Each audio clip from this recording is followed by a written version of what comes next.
Well, hello there, motherfuckers, and it is time for your Smackdown review. A couple weeks ago, I couldn't stop praising Smackdown. I was even saying it was better than Raw, which isn't saying much, but the shows were good. They were enjoyable and had good matches on them, and I thought that they were quality products by the WWE.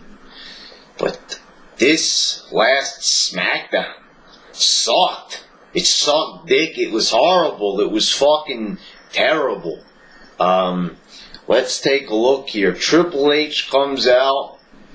Good promo, actually. Not a bad promo by Triple H. He actually used the word bury in reference to Daniel Bryan, which I, couldn't believe he actually said that. You don't really hear them terms being used much in promos. This is sort of like a shoot word, I guess you could say. But it was a decent promo, and I guess it added a lot of, nice build-up to the match at Mania. So it was an okay promo there. And then Sandow comes out.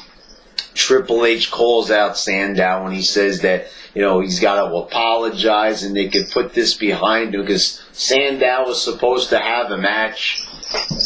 He wanted him to interfere in the Occupy Raw segment, that shitty fucking nerdy ass segment. And Sandow couldn't do it because there were all them Mamalukes in the fucking ring. So how was he supposed to do it, huh? Couldn't do it at all. Alright, so he says that he's going to, he's going to put it behind him. Sandow apologizes. Then the Shield comes out. And I thought at first that it was going to be like a handicap match. But for some reason, he just faced Seth Rollins. I don't know how that's a punishment. Facing a guy who's like the same size as you, it didn't make any sense. If it was a 3-on-1, that would have made more sense, but whatever. The 3-on-1 would have been even shittier than what we got, and what we got was a pretty fucking shitty ass little short match. What the fuck did Sandow do to deserve this kind of treatment other than being talented and charismatic? In this current WWE product, there's no characters. No charisma. It ain't nothing. There ain't no characteristics about the current roster that makes it exciting. You got a couple of decent wrestlers on it. Daniel Bryan, Sandow is even a decent wrestler. Rollins is a good wrestler, but here's the thing. It's like, Sandow's actually attempting to do something different, have a real legitimate character, and this character could actually grow to be something big. I mean, he's one of the few that actually has, like one of those classic wrestling characters. Now, the gimmick might have been taken from, from The Wizard or, others, but this is the thing. He's attempting to have a character. And that is, important in wrestling, to be entertaining and to have a character. And he's being punished for, I don't know what the reason is behind the scenes. There really hasn't been anything, but ever since Sandow cashed in Money in the Bank, it's been all downhill. All motherfucking downhill since then. And this was just a short match for whatever fucking reason. Then you got Big E Langston defeating Fandango. And another little shitty short match. And why? Fandango's got twice the talent as Big E. Like I said at first, I know in these reviews I bashed Fandango, but that was because he was being shoved down our throats. But after seeing him, they eased off on him a little bit. I sat back and I actually assessed Fandango, and I think that he's pretty good in the ring. And but this match wasn't good. Then it was Cody Rhodes and Goldust defeating the Real Americans. And usually I would get behind any Goldust Cody Rhodes match, but this match wasn't that good. It was very, very plain, very average, very boring. This is not something I've come to expect from all four of these guys. Usually, on most nights, these four step in the ring and it would be pretty good, but this time it wasn't. And now the Real Americans are pals again. you know, maybe they'll start fighting again on Raw. I think that's what will probably happen. But, you know, I can't help but feel that they could build this match a little bit better. You know, they could be beating each other up more to Mania. Maybe on Raw, they'll finally have their falling out.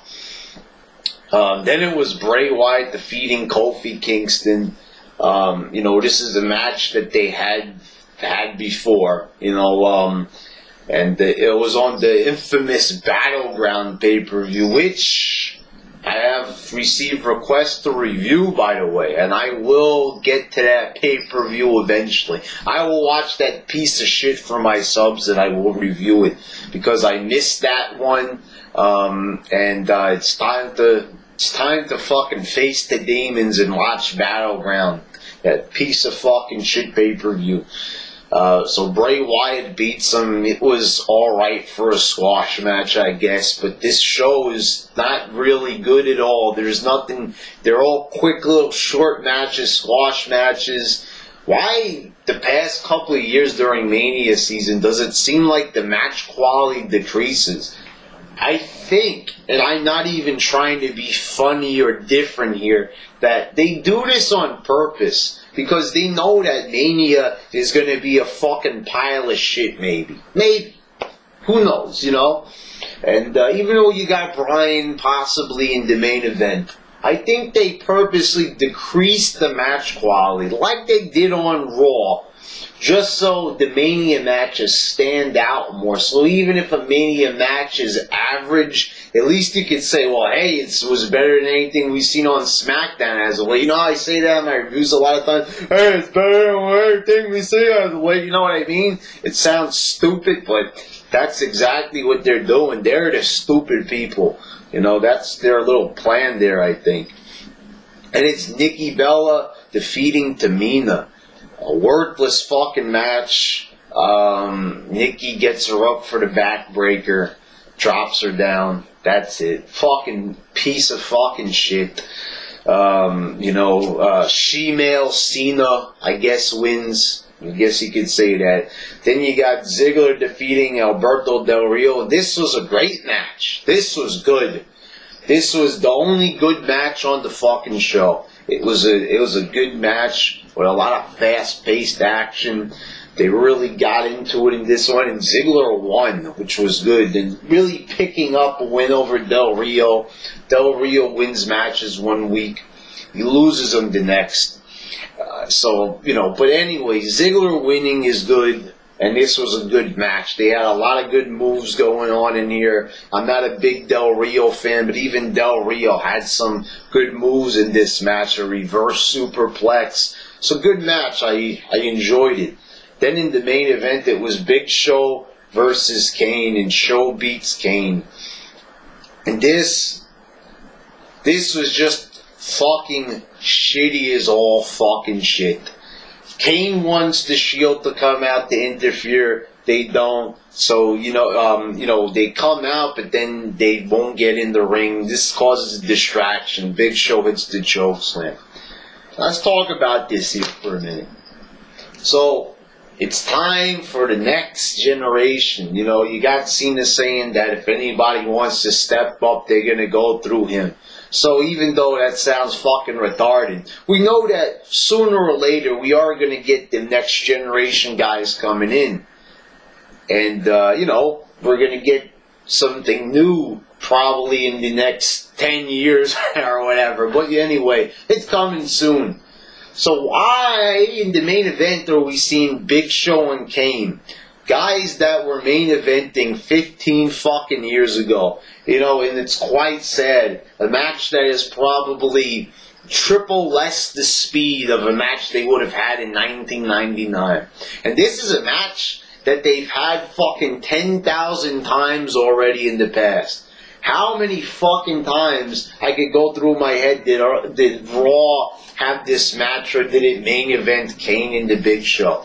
It's not a good mix. Two big guys that are 7 feet tall, or close to 7 feet tall, should not be wrestling each other. It's fucking boring. They try this all the time to put two big guys in the ring, and it never works out. Never does good. doesn't get a fan reaction, never ends up being a match of the year contender. So what the fuck is the point of having a match like this? And why are these two guys wrestling?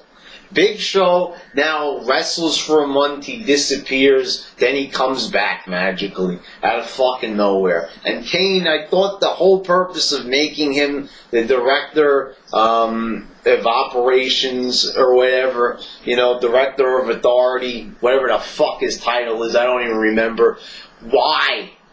Why the fuck is he wrestling again? I thought the whole idea was to have him in an authority role. Now they could have him wrestle once in a while. But as of late, he's gone back to wrestling basically a full-time schedule. He's even wrestling on fucking Main Event, which is usually for the jobbers. So why the fuck is Kane in there again? Why? Why are we not able to move forward? Yes, I always, say that it's good to have things from the past. It's fun to have nostalgia. But, how long are we going to rely on Kane? I mean, he's not even wrestling well. How could we even rely on him when every single time he gets in there, it's a shitty, boring, slow match? It's enough already with this in the Big Show. I've already ranted how many fucking times on the Big Show. I am sick to fucking shit of the Big Show. He's probably one of the worst wrestlers of all fucking time. If not one of the worst, he's probably in the top 10. I mean, holy fucking shit, I've never seen a wrestler that couldn't do fucking anything in the ring. He's too big. Nobody could fucking lift him. There's no room to have any real action in the match. Every single time it's the Big Show, it's the same fucking shit. What does he have? A spear, a punch, a choke slam, and that's it. And the chop in the corner, which has been played out for like fucking 10 years already. It's enough already with this fucking bullshit. Horrible fucking show. One good match with Ziggler. That's it. This main event fucking made me fucking sick to my stomach seeing two fucking old guys in the ring pretending like they're still main eventers. Well, they might put them in the main event, but these are not main eventers. These are just fucking jokes already. This is a fucking joke to have a match like this. In 2014, the Big Show and Kane in the main event is just fucking ridiculous already. This was like a couple of, months ago having Big Show and Orton main eventing Survivor Series. Not even was it just a pay-per-view that made it bad, but it was one of their biggest pay-per-views of the year, Survivor Series. Now this might just be a random SmackDown. You might be saying, Brad, why are you getting so upset? It's just a random SmackDown. Well, the thing is, it's still a main event, motherfuckers. And to make it even worse, it is WrestleMania season. Every single Raw, SmackDown, every single fucking thing that they do should be pretty fucking good. Every single minute. This is, okay, throughout the year I said that I would just accept decent shows at this point because it's just the motherfucking PG era and we just know that it's going to suck. But, the die-hard fans such as myself will stick with it because we love wrestling. But the thing is, this is Mania season, motherfuckers. And every single time throughout history, it was that during Mania, it was a time to get excited. There was big build-up. And now you're seeing fucking Mama Luke's here on YouTube in the YWC getting excited when 90 people put on the same shirt and repeat the same catchphrase.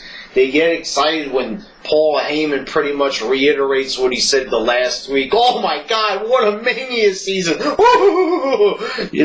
This is not Mania season. Like I said, this is a fucking joke. This doesn't feel like Mania season. It feels like Battleground is in a couple of weeks or some shit. Does not feel like WrestleMania 30, motherfuckers. WrestleMania, not just WrestleMania random 26, 28. No, this is 30, motherfuckers. WrestleMania has been through 30 fucking pay-per-views. There have been 30 Manias. This is a time to celebrate, motherfuckers. This is a big fucking moment. 30 Manias. This should be a mega, super fantastic card with matches, dream matches, and just all types of crazy shit. It should feel fucking special. It should feel monumental. But instead, it's a fucking slap to the motherfucking face. This Mania season is nothing good. You know, what are we getting? What's the biggest announcement? Okay, so Daniel Bryan will be in the match at Mania. But he's got to fight two motherfuckers that are fucking just terrible, Orton and Batista. And what is the other thing that been announced? The big announcement. A fucking Battle Royal. Battle Royals suck, motherfuckers. They suck. It's just fucking the same fucking thing. You punch, throw the guy out. There's going to be a guy eliminated every 30 seconds, totally defeating the purpose, you know, of just even having a match if you're going to do that. It's going to be a piece of shit. The Battle Royal will open the show. You know, yeah, it's just going to be a fucking piece of shit. It's going to be a piece of shit. And this Mania season, if it's any indication, then it will really suck. Alright, motherfuckers. Shitty ass fucking show. You got a little Mania rant in there. Fuck the world.